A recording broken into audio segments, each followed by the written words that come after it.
Allez, on commence les cas d'images antécédents. Cette fois-ci, pour commencer avec les expressions. Donc là, je vous ai donné deux fonctions, c'est f et g.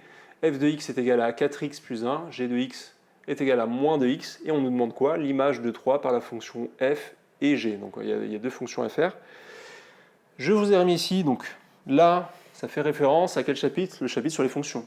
Sur les fonctions, on a bouffé tout le chapitre image antécédent, image antécédent et antécédent image. Donc je vous ai quand même refait un peu le résumé très rapidos. Donc ça, si c'est pas maîtrisé, forcément vous allez galérer. Donc revenez sur ce chapitre-là si c'est pas fait. Donc l'image d'un nombre ici c'est a par la fonction f, ça me donne b. Donc a c'était mon antécédent, b c'est mon image.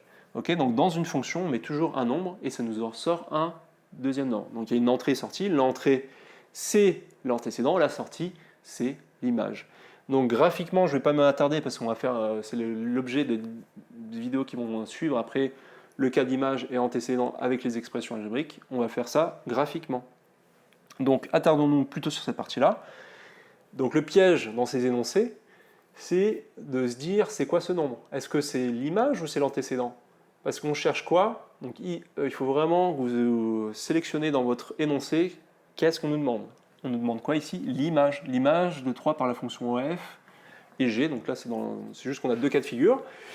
Et donc si on nous demande l'image, c'est forcément qu'on nous a donné par opposition l'antécédent. Mais oui, donc ici dans les expressions, c'est x. Par convention, collège, lycée, ça sera toujours du x dans vos fonctions, vos antécédents. D'accord? La seule chose à faire ici, c'est prendre mon f de x et au lieu de mettre x, vu que l'antécédent c'est 3, je vais le mettre à la place de x et je vais pouvoir faire mon calcul. Et je remplace à chaque fois qu'il y a du x dans mon expression.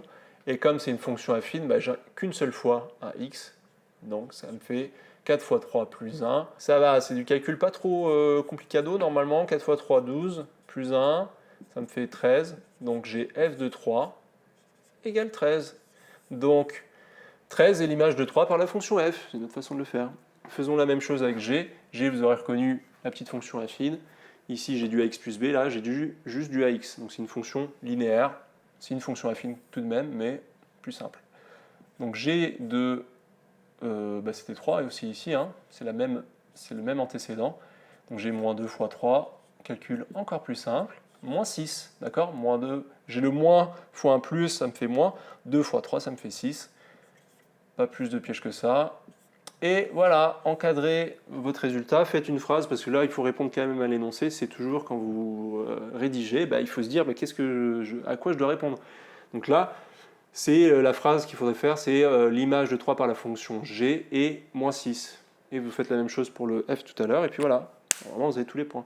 Entraînez-vous sur les exercices, pour être sûr que ça, c'est bien compris. On se fait le cas des antécédents, et on se fait le cas aussi avec les représentations graphiques. À vous de jouer, les gars.